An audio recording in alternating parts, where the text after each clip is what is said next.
Estamos en La Bitácora, marcando una ruta regional por LT14 Radio Nacional, General Urquiza.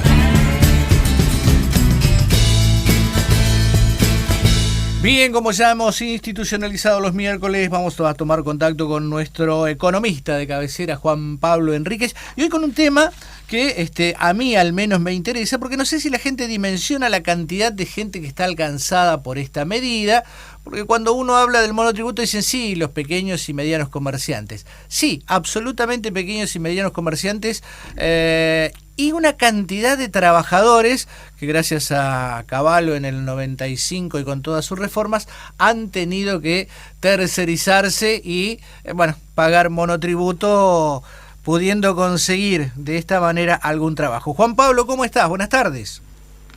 Buenas tardes, ¿cómo les va a ustedes? ¿Cómo andan? Primero decir que soy contador que analiza economía, digo por las dudas para no generar rispideces con los economistas. ¿Y hay un título de economista así, licenciado en economía, o cuál sería el título habilitante? Hace un par de años se está estudiando esa carrera aquí en Entre Ríos, pero la tradicional siempre ha sido la de contador público. Claro. Y también agradecerles por haber escuchado a Horacio Guaraní en la previa de esta columna.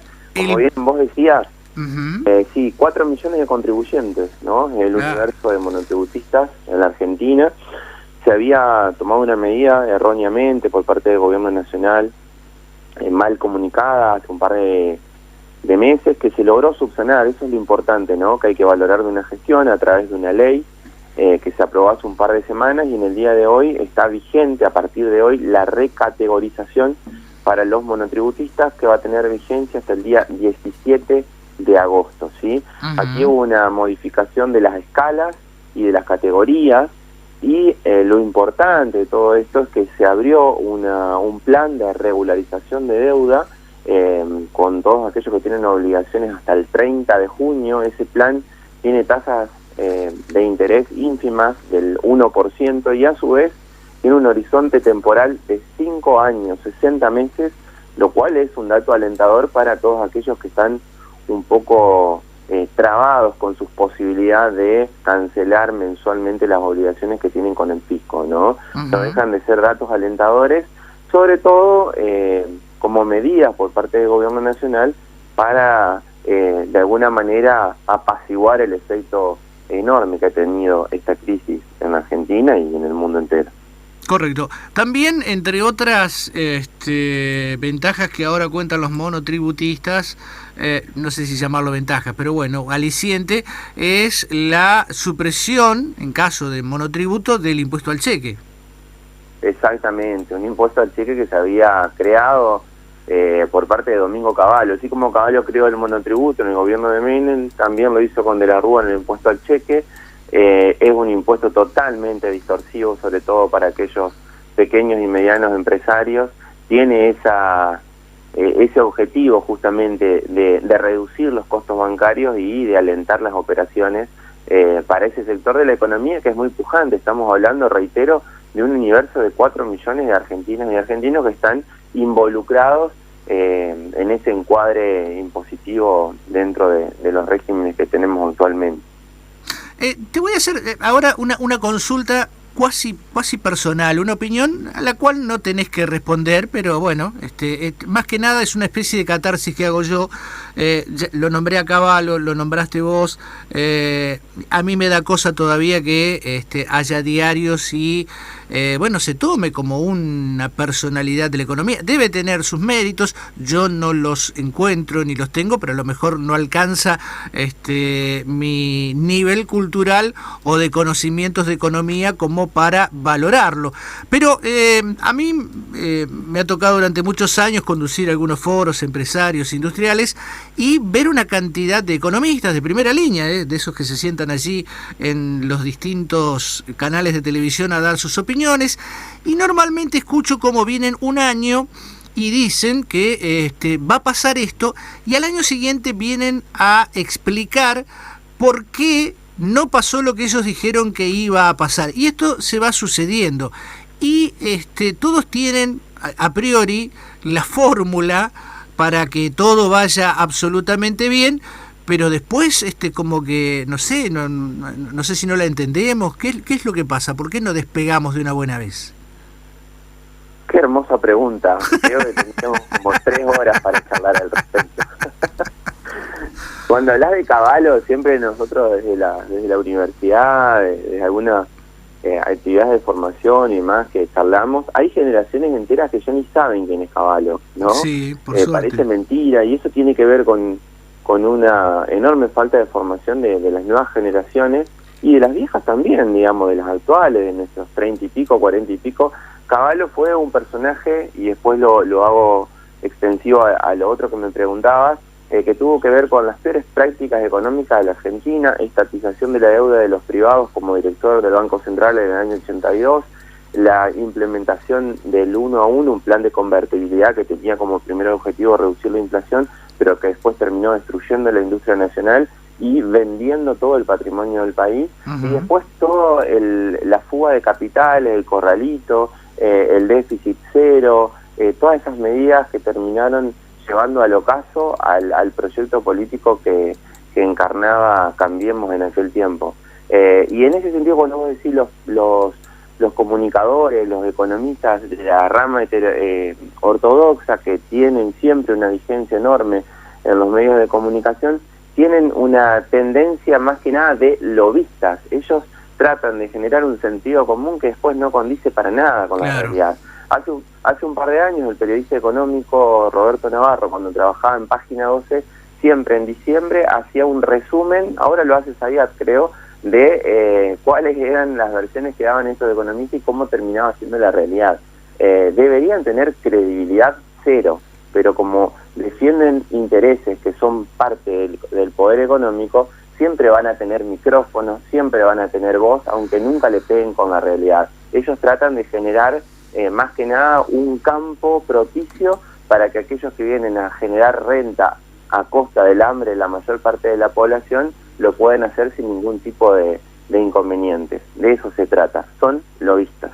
Claro, ¿por qué no? Por ahí trata de instruirse o leer un poco más, qué sé yo, por ahí también ha salido el nombre de Joseph Stiglitz, que fue premio Nobel, pero a ver, con el fundamento de haber implementado políticas económicas o planes económicos que han funcionado y han hecho crecer economías de una manera importante. Aquí cuando vienen estas, qué sé yo, a ver, te voy a dar un nombre y me hago cargo, por supuesto, este hombre que quiso ser presidente de Racing alguna vez, Carlos Melconian. Que vive pronosticando el apocalipsis. Ahora, Carlos Melconian fue el encargado de la negociación del pago a los fondos buitres, creo que fueron como 9.000 millones de dólares en el gobierno anterior de la Alianza, cuando él era parte de esos fondos buitres porque tenía inversiones, o sea que él fue el encargado de negociar con sí mismo para que el Estado le pagara una cifra obviamente fraudulenta y millonaria. Sí, justamente, bueno, Melconian es de la escuela de Cavallo, de la misma mirada ortodoxa, forman parte del establishment económico y tienen un criterio que está ligado justamente a hacer lobby para las grandes empresas.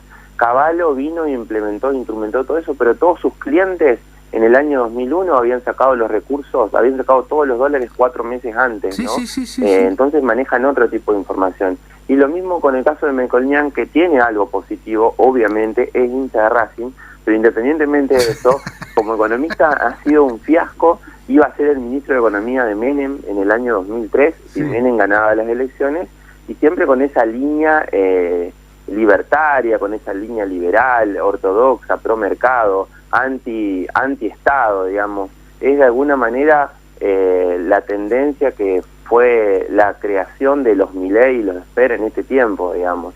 Y lamentablemente son aquellos que pululan con mayor acervo en los medios de comunicación y son los que generan un discurso hegemónico. Me parece que ahí está el problema. Hay gran cantidad de economistas, de pensadores, de una perspectiva popular, heterodoxa, que defienden los intereses del pueblo, que no tienen oportunidades en los medios de comunicación, y es aquellos a los que hay que escuchar, porque en definitiva son los más criteriosos a la hora de analizar la realidad.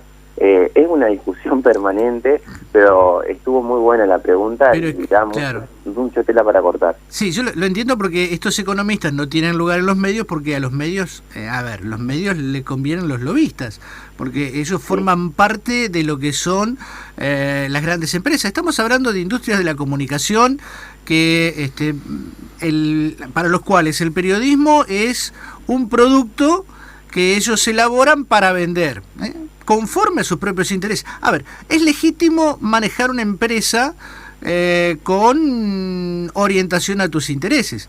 Ahora, disfrazar esa empresa de un medio independiente, por ejemplo, es lo que yo cuestiono y que trato de que al poco círculo que pueda llegar entienda que son industrias de los medios de comunicación, que lejos tienen los objetivos del verdadero periodismo, que es no objetividad, porque nadie es objetivo, todos somos sujetos, pero sí honestidad al menos. Sí, fíjate que el otro día hubo una especie de debate con dos miradas totalmente contrapuestas en el programa Dos Voces de TN entre la diputada nacional Fernanda Vallejos y el candidato a diputado ahora por Cambiemos, Ricardo López Murphy, que en su momento fue ministro de Economía de la Alianza. Pidió reducir el gasto público, reducir el salario a los jubilados y a los docentes, y lo que determinó su salida del gobierno en solamente 15 días, arancelar la universidad pública. Recuerdo aquel tiempo como estudiante universitario haber estado en todas las movilizaciones que determinaron su salida, ¿no? Esos personajes que aún tienen vigencia denotan el grado de desinformación y la falta de formación que tiene gran parte de nuestra población, y creo que ahí hay que hacer un poco de hincapié para tratar de poner en evidencia no solamente los nombres, sino las políticas que defienden. Hay que discutir más contenido político, que en definitiva es lo que termina atravesándonos en la vida. Te quería pasar un dato antes de que se termine el tiempo, ¿no? Pero fíjate que hubo un informe de la CEPAL esta semana que dice que en el año 2020 en el mundo se perdieron 140 millones de puestos de trabajo, que la riqueza mundial, fíjate cómo es contraproducente una cosa con la otra, que la riqueza mundial se incrementó en un 7,4%, ¿no? Por ejemplo, los países que más crecieron en su riqueza fueron Estados Unidos y Canadá, en un 12%, y Latinoamérica y el Caribe redujeron su riqueza en un 11,4%. ¿Qué ha venido a hacer esta pandemia? A profundizar los niveles de desigualdad que tenía el mundo. Por eso, como planteábamos la semana pasada, mientras vastos sectores de la población tiene muchísimas necesidades, hay otros tipos, como el más rico del mundo, Jeff Bezos, que gastó 5.000 millones de dólares para poder viajar a la Luna en el Día del Amigo. Así de desigual funciona este sistema. Sí, ya sabemos y lo hemos hablado y lo comentamos en un par de encuentros atrás, que se ha incrementado cada vez más la cantidad y la cantidad de millonarios y y la cantidad de millones que tienen estos millonarios, ¿no? Con la pandemia o con lo que sea, porque todo les sirve a ellos de una manera. Claro, esto también tiene que ver, y están todos los términos concatenados, por eso es como vos decís, tendríamos que tener un día entero como para hablar de esto, con el manejo de la información, ¿no? Cómo se maneja la economía, cómo manejan la bolsa, cómo manejan la suba y baja de valores, tirando información, a veces, como decimos en el ambiente, vendiendo pescado podrido. Todo forma parte de una estrategia para amarrocar más, diría un tío mío. Y para instalar modelos económicos saqueadores. Claro. Justamente de eso se trata. Y un último dato, que es un dato positivo. Hoy el gobierno nacional lanzó el programa Te Sumo, que es una inversión de aproximadamente 2.000 millones de pesos, que tiene como horizonte, como objetivo, tratar de generar puestos de trabajo alrededor de 50.000 entre los jóvenes de 18 y 24 años, que es un número preocupante de población que hoy en día no encuentra esperanzas en la Argentina. Bueno, se lanza un programa donde el Estado va a formar parte de no solamente de lo que va a hacer el sistema, reduciendo todo lo que son los costos patronales, sino también invirtiendo recursos para poder abonar los salarios de los trabajadores, que obviamente se van a ir incorporando a las diversas empresas que se sumen al plan. pero tiene que ver con un mecanismo, digamos, de atención a sectores de la población que están comenzando a generar sus primeras herramientas en este circuito productivo que tiene el país, y ojalá tengan resultados en el corto plazo para poder generar la virtuosidad que la economía demanda por estos tiempos y reducir esos niveles de desigualdad que veníamos hablando anteriormente. Ojalá. Vos sabés que, no sé, me sale caballo y se me eriza la piel acá, porque fuimos de los...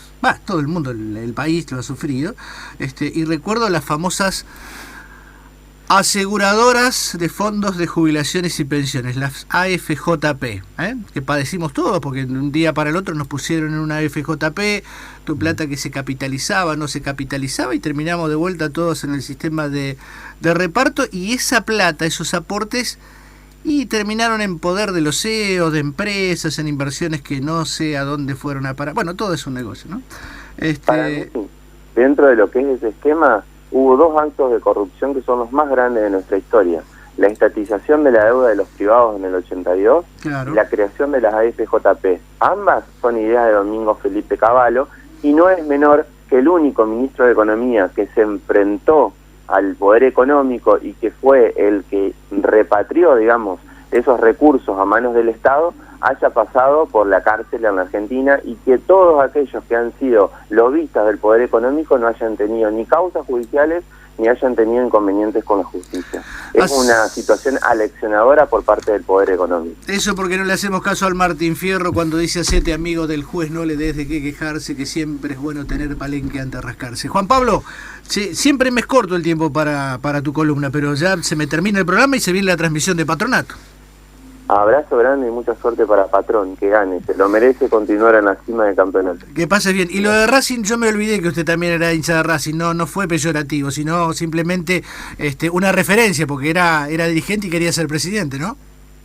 Así es, menos mal que no llegó. Mirá que ha pasado gente, yo me acuerdo del pelado Lalín también, que le tiraron un redoblante por la cabeza. Abrazo, Juan Pablo. Adiós. Que pases bien. Ahí estaba Juan Pablo Enrique, nuestro contador, asesor y nuestro columnista de economía aquí en La Bitácora.